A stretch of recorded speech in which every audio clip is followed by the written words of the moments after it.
Shalom bien-aimés, j'aimerais aujourd'hui nous faire un petit partage pour nous encourager à l'étude et à la méditation de la parole de Dieu au quotidien, parce que c'est là la recommandation du Seigneur à Josué, que ce livre de la loi ne s'éloigne point de ta bouche, médite-les jour et nuit. Dans Josué le chapitre 1er, le verset 8. Et aujourd'hui, pour nous encourager dans cette étude, dans cette lecture permanente des Écritures, j'aimerais qu'on lise un peu le livre de Néhémie, le chapitre 13, le verset 1er, qui dit « Dans ce temps, on lut en présence du peuple dans le livre de Moïse, et l'on y trouva écrit que l'Ammonite et les Moabites ne devraient jamais entrer dans l'assemblée de Dieu. » Bien aimé, il y a cette partie qui m'a intéressé le plus, c'est là où on dit « dans ce temps », c'est-à-dire qu'avant ce temps où la plupart du temps passé, on n'avait pas lu dans la loi de l'Éternel pour détecter le problème qu'il y avait au milieu du peuple. Frère, si on arrête d'observer la parole de Dieu, si on arrête de prendre du temps à lire et à méditer les Écritures, on tombera dans beaucoup de pièges en ce temps de la fin. Vous savez, notre sagesse et notre intelligence, c'est la loi de l'Éternel, notre Dieu. Il est dit même dans Deutéronome 4, vous les observerez et vous le mettrez en pratique, car ce sera là votre sagesse et votre intelligence aux yeux de peuples qui entendront parler de toutes ces lois et qui diront, cette grande nation est un peuple absolument sage et intelligent. Si vous ne connaissez pas les Écritures, si vous ne veillez pas avec la parole de Dieu, vous serez pris dans le piège de l'ennemi. Bien-aimé, en ce temps où on n'a pas lu dans la parole de Dieu, le peuple a toléré ce que Dieu n'avait pas toléré. En ce temps où on n'avait pas veillé sur les Écritures que l'Éternel avait données à son peuple, on se retrouvait à fonder le foyer qui était contraire à la volonté de Dieu. Vous avez besoin de méditer chaque jour la parole de Dieu, de la lire en permanence. Ne laissez pas un jour se passer sans que vous n'ayez lu dans la parole de Dieu ce qui y est inscrit. Car c'est cette parole qui rend sage à salut par la foi en Jésus-Christ. C'est cette parole dont toute écriture, le dit la Bible, est inspirée de Dieu et utile pour enseigner, pour convaincre, pour corriger, pour instruire dans la justice, afin que l'homme de Dieu soit parfait et propre à toute bonne œuvre. Alors si vous voulez être comme Dieu le veut, vivre comme Dieu attend qu'un enfant de Dieu vive, vous devez aimer la parole de Dieu. Vous devez la lire, la méditer chaque jour. Parce qu'un seul temps où vous ne lisez pas les Écritures, où vous laissez à côté d'observer ce qui est écrit, vous manquez même de pratiquer cette parole. Parce que le fait de lire les Écritures, le fait de méditer chaque jour, c'est afin que vos œuvres soient bonnes aux yeux de Dieu.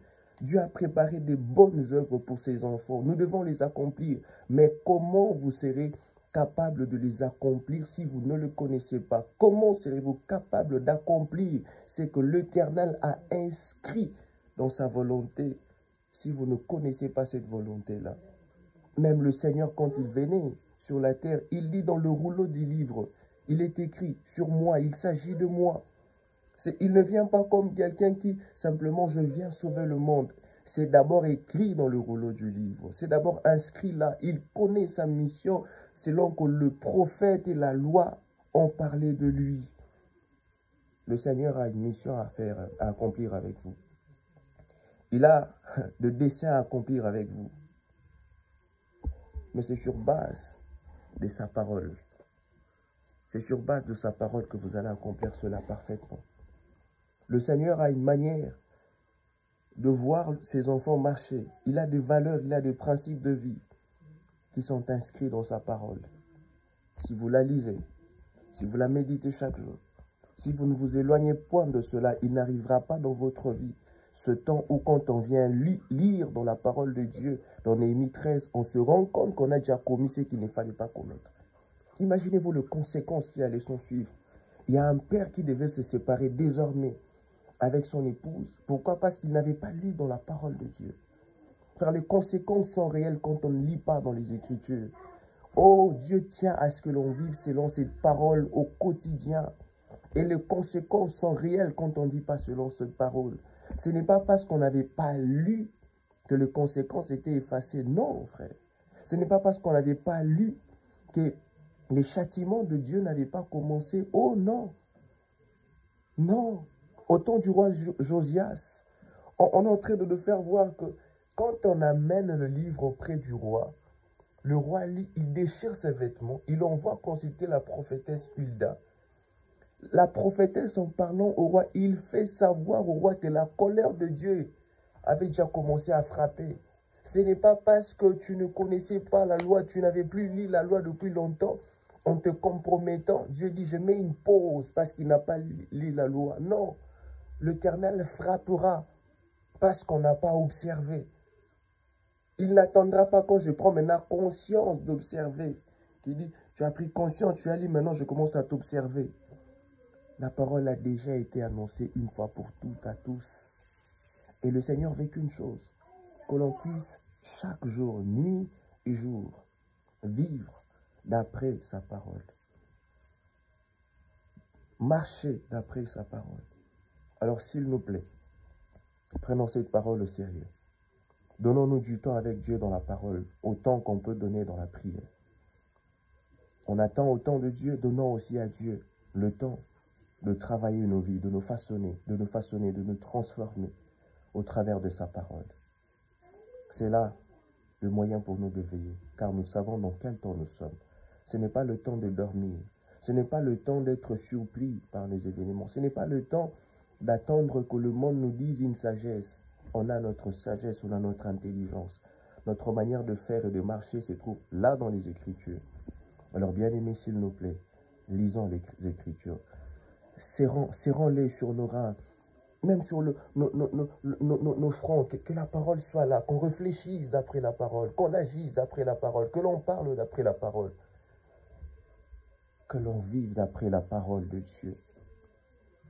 Seigneur, je te prie dans la vie de cet homme, de cette femme, qui prend l'engagement de demeurer ferme, Père, à lire, à méditer ta parole au quotidien, Seigneur Jésus, que tu l'aides afin que plus jamais il ne retombe, éternel Dieu des armées, dans ce temps de sécheresse, dans ce temps de silence, éternel Dieu des armées, causé par lui-même ou elle-même, Père, parce qu'elle n'a pas lu dans la parole de l'Éternel.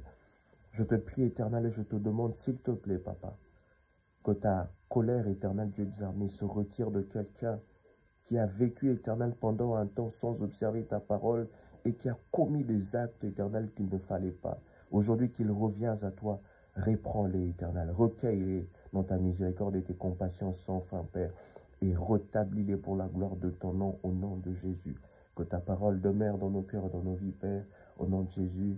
Amen. Soyez bénis et à la prochaine. Merci.